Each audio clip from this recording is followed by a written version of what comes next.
Ei, Nerd Trunks! Brincadeiras à parte, fala rapaziada, aqui é o Cris Ferreira, tudo bom com vocês?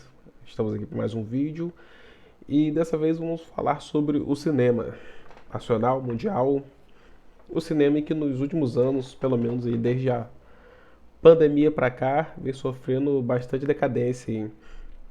Ultimamente é raro a gente ver filmes que conseguem atingir um determinado sucesso nas bilheterias ali.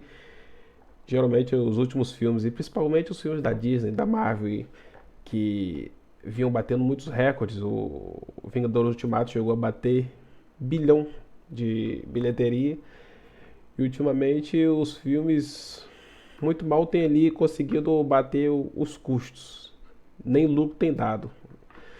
E o Peter do canal Ei Nerd, ele fez uma análise sobre o que vem acontecendo no mundo do cinema atual. Sobre os recentes lançamentos, por que não tem feito mais tanto sucesso. Eu particularmente acompanho muito, sou inscrito do canal dele, gosto muito do conteúdo do Peter, acho ele um cara bastante inteligente, sacar muito sobre cinema, sobre cultura pop em geral. Vamos assistir um pouquinho da opinião dele sobre o que ele fala. Mas antes, não esqueça de se inscrever aqui nesse canal aqui e dar um like nesse vídeo, para ajudar a gente a crescer também. Tamo junto. Galera, uma das maiores discussões no meio cinéfilo hoje em dia é se o cinema tá definhando, né, morrendo. Se acha que tá saindo pra dar lugar à nostalgia pela nostalgia. Tipo, pensa comigo, será que os live actions como Treinar Seu Dragão e Lilo X estão bombando as bilheterias, enquanto L, porra, já é um dos maiores fracassos da Pixar? Por que Minecraft, cara, que não é nem remake, faz tanto sucesso, e o live action da Branca de Neve, que é remake de animação, foi o maior flop de 2025? Qual é o real problema do cinema? Qual que é o real? Será que a gente consegue chegar nesse problema? É culpa do público, como estão falando, ou os consumidores só estão se defendendo? Bom, eu vou dar minha opinião nesse vídeo, eu já adianto. Ela é polêmica. Vamos lá.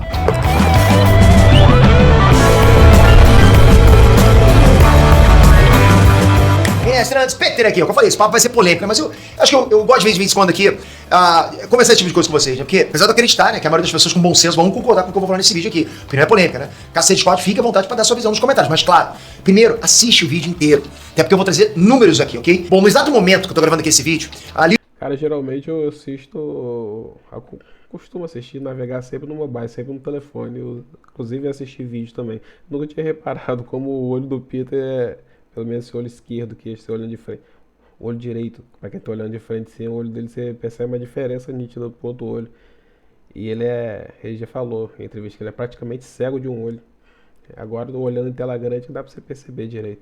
Lilo Stitch tá com box office de mais de 910 milhões de dólares, ou seja, tá quase batendo $1 bilhão, Lilo Stitch. Enquanto eu estou gravando esse vídeo. Como Treinar Seu Dragão, tá indo bem pra caramba também, acabou de bater 358 milhões de dólares. E não tem nem 2 semanas ainda que esse filme tá no cinema, cara. E o que esses filmes têm em comum, né? Então, além de ser, né, são sucessos nas bilheterias, eles são remakes. Histórias antigas, ou seja, histórias novas não conseguem atrair mais públicos. São live actions de animações antigas de sucesso.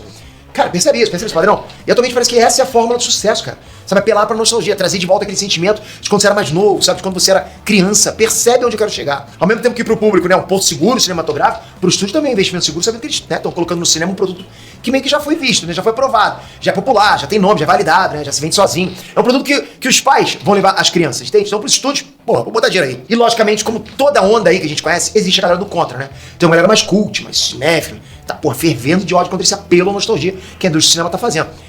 E eu não vou dizer que eu discordo totalmente dos caras, tá? Porque eu não sou o maior fã do mundo de live action, de animações, né? Esses filmes são uma tentativa de réplica daquela magia original. Eles podem até ser bons, ótimos, podem ser fiéis o suficiente a ponto de manter a essência dos originais. Eu vou adorar assistir, mas ainda assim são versões pioradas das animações originais, né? E esse é o caso de Lilo Stitch como Treinar Seu Dragão. O que eu tô tentando dizer pra vocês é que eu entendo quem vê isso como uma forma menor de arte. Eu entendo de verdade isso, ok? Mas eu acho que é importante entender 2 coisas aí. O grande público assiste mais live actions do que animação. Então é uma forma de recontar essa história num formato diferente, sabe? E não tem nenhum problema nisso. Nenhum. Muitas histórias ficam maiores, até mais famosas, nessas recontagens, sabe? Nesse novo formato. 2, cinema não é só arte. Cinema também é entretenimento. Então se as pessoas estão pagando pra ver, galera, se elas estão indo lá assistir, se elas estão saindo felizes, é um ponto positivo. No final das contas, esse é um dos objetivos do cinema. O quê? Gerar emoções pras pessoas. Entreter essas pessoas, gerar entretenimento nessas pessoas. Então não tem nada de errado com isso. É missão cumprida. Todo mundo sai ganhando, todo mundo fica feliz. Você entrou pra ver no live action de Lilo e Stitch saiu feliz, beleza. Não sou eu que vou falar que eu não concordo com esse tipo de vídeo, esse tipo de filme, ou que eu acho, ou que eu concordo com quem diz que esse tipo de arte é menor, que, pô, você não pode ter direito a ser feliz ou o filme ter sucesso. Não tem nada a ver, né? Cara, eu acho que é muito importante entender também o fenômeno que começou a acontecer lá pra meados de 2015. Começaram a demonizar e problematizar inúmeros elementos que até então eram comuns da sociedade. E como consequência, as produções culturais, uma cultura pop, foi muito impactada com um bombardeamento de militância na sociedade. Quase toda obra tinha que vir com diversos elementos politicamente corretos, ou não podia, né? Não tinha que ter O advento da cultura woke. nada ofensivo para algumas pessoas, entende? Afinal, pensa comigo, se o normal... Na verdade, as produções, filmes, às vezes até algumas animações, desenhos, né, geralmente vinha acompanhado de mensagens políticas. E não somente, às vezes o público queria só quer o entretenimento, só quer ir lá assistir, se divertir naquela 1 horinha, 2 horinhas e acabou. É a famosa suspensão da realidade, né? E no meio disso tudo, os estúdios, as produtoras sempre dão jeito de enfiar mensagens políticas, coisa que a gente às vezes já está enjoada de ver no dia a dia, e no momento que a gente quer distrair, esquecer um pouco do mundo real, eles vêm e enfiam mensagens políticas também. Acaba sendo um pouco chato, né? Passa a ser errado e demonizado, porque antes era normal, significa que você está demonizando e ofendendo a maior parte das pessoas. Você cria, sabe, uma nova balança moral, e aí você começa a julgar todo mundo com base na sua ideologia. Porque a maioria estava gostando daquilo. Aí você começa a julgar aquela galera pelo que você pensa. Isso aconteceu, não adianta chegar agora em 2025 e fingir que isso não rolou. Rolou. Então isso aí foi o que ficou conhecido como Era da Lacração.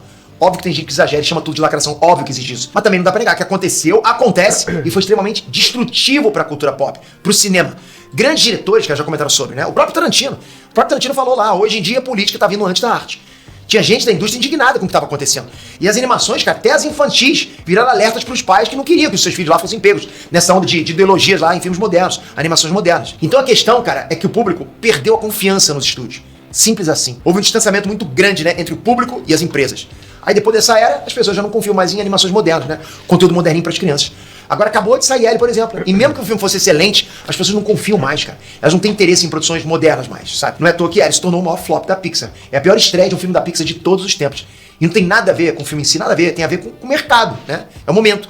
As pessoas estão procurando obras em que elas, tipo, tenham segurança, que elas queiram assistir, que elas sintam segurança, que elas encontrem um conforto, sabe? Em storytelling, em ética, personagens, mensagens, valores. Elas querem isso. Querem se identificar com os valores do filme.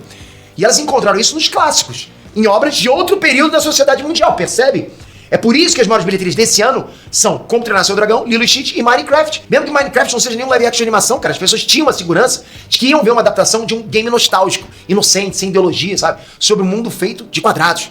Aquela época que não tinha aquilo que eu falei pra vocês que veio depois, sabe? Essa era da lacração. Não tinha, era uma época que não tinha essa preocupação com isso. Os pais se sentem seguros, né, pra levar o resto da família, os filhos, pra ver esses filmes no cinema. É por isso que esses são os filmes que estão batendo quase 1 bilhão. Lembra, isso aqui é a minha opinião, tá? E atualmente, cara, com o preço dos ingressos, com a economia bagunçada em todo mundo, né? Acho que com benefício também de poder esperar um filme sair no streaming pra poder assistir sem pagar nada mais. Quem é que vai ir no cinema? Quem? Alguém que quer ter certeza de passar uma boa noite com seu parceiro ou parceira. Ter certeza de passar uma boa noite. Tem essa questão também. Hoje você ir no cinema, você for com uma parceira, então, se for comprar uma pipoca, um refrigerante, é um programa aí que você vai gastar quase R$200 numa noite pra assistir um filme. Uma diversão de 2 horinhas. Tá meio que inviável. Também, esse é mais um dos motivos também. Boa noite com a família, com os filhos, entende? Ninguém quer ir no cinema passar raiva, sentir que jogou dinheiro fora, porque o diretor tava a fim de lacrar, cara. Ninguém gosta disso e tem muita gente que sai do cinema insatisfeita. E quando esse cara paga, gasta o dinheiro suado dele pra ir no cinema e sentir que foi, sabe, teve ali aquela militância, aquela coisa que ele não tava a fim de ver, ele não volta mais, cara, pro cinema, não volta. É por esse exato mesmo motivo que Branca de Neve foi um dos maiores flops já vistos no cinema. Um dos maiores live actions, do maior clássico da história Disney, foi com 205 milhões em bilheteria. Cara, até The Marvels, né, que é o maior flop da história do Sam, fez 1 milhãozinho a mais. Qual foi o problema de Branca de Neve? Branca de Neve que é, digamos, uma das histórias mais clássicas da Disney. E foi esse fracasso. Tudo. Filme extremamente militante, cheio de ideologia, né? O filme era declaradamente uma carta de repúdio à animação clássica, né? Que não era pra ser. Carta de repúdio à animação clássica, ele devia estar adaptando, né? Que, pô, foi uma das maiores obras de arte da Disney. Então, desrespeito com o próprio produto original. Que muita gente gosta, muita gente respeita. Tá todo mundo cansado dessa ideia de desconstruir e se adaptar aos novos tempos. Todo mundo. Ninguém quer mais novos tempos, modernidade sendo enfiada goela abaixo. As pessoas entendem o valor dos clássicos, por quê? Porque eles representam, cara, uma era onde você tinha boas histórias por boas histórias, sem ninguém tentar te empurrar uma nova forma de pensar. É assim que você tem que pensar e pronto. Não, isso não tinha naquela época, entende? É por isso que mesmo sendo um live action de animação clássico, Branca de Neve flopou. Porque não era pra parar pra pensar, entende? É por causa da desconfiança que tem o público. A indústria do cinema não é só sobre quem produz, mas também sobre quem consome. Então são ações e reações, né? São diversos fenômenos, percebe? Eu acho, cara, que a maior falha das pessoas que estão criticando a onda de nostalgia no mercado atualmente é não entenderem que nostalgia tá dando certo porque se tornou um mecanismo de defesa pro consumidor. O cara sabe o que ele vai ver lá e, consequentemente, vira um mecanismo de defesa pro investidor, pro produtor. Ou seja, porra, agora eu vou investir nisso aqui porque eu sei que isso dá certo. Cara, virou um porto seguro no mercado confuso, no mercado perdido, no meio do tiroteio de guerra cultural que tomou a cultura pop. Tomou completamente. Eu acho, assim, que daqui pra frente, a tendência é a necessidade de nostalgia no cinema diminuir a partir do momento que os estudos entenderem o que faz o público geral ficar na defensiva e passar a evitar o cinema colocava política antes do entretenimento. Eu espero que a gente possa voltar, cara, uma era de ouro, de criatividade, aquela era da Disney, do cinema, das animações, sabe? E as empresas comecem a perceber onde foi que eles erraram no meio do caminho, né? Só se perguntar, por que as histórias antigamente eram tão interessantes quanto as histórias de hoje mal conseguem sair da camada militante, de polemização social, sabe? Então, cara, vamos fazer um exercício, vamos olhar pra trás e vamos tentar entender, né? O que deu certo naquela época e a gente não faz mais hoje em dia. Quando esse dia chegar, eu acredito que o público vai voltar, vai estar aberto pra novidades, entende?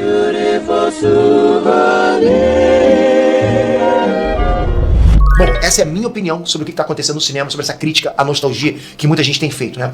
Mas se você discorda de mim, coloca aqui nos comentários, quero ver as opiniões de vocês, ok? Pra mim, um dos motivos, pra mim é um conjunto de motivos, né?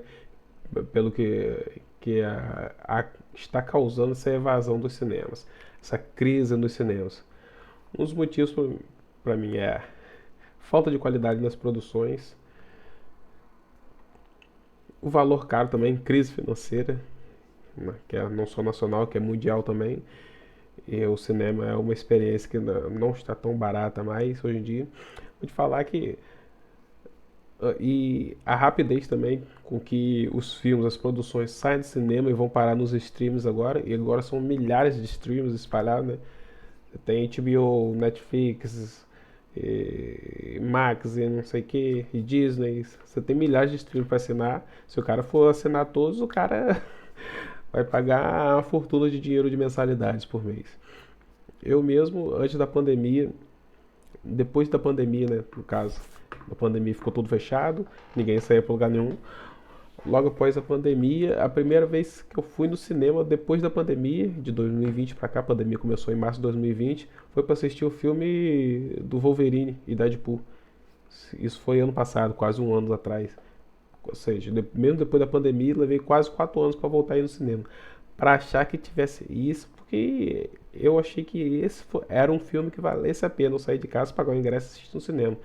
E de resto, eu geralmente espero. Dentro de um mês já sai nos streams, não compensa mais você sair de casa. Eu não tenho pressa, espero um mês e assisto no conforto da minha casa, sem gastar muito. Mas, e deixe nos comentários aí quais são os motivos que você acha que está levando o cinema a ter tantos fracassos, os filmes ter tantos fracassos ultimamente. Não esquece de se inscrever nesse canal, se você ainda não é inscrito, dá um like nesse vídeo para ajudar a gente. Tamo junto e até a próxima.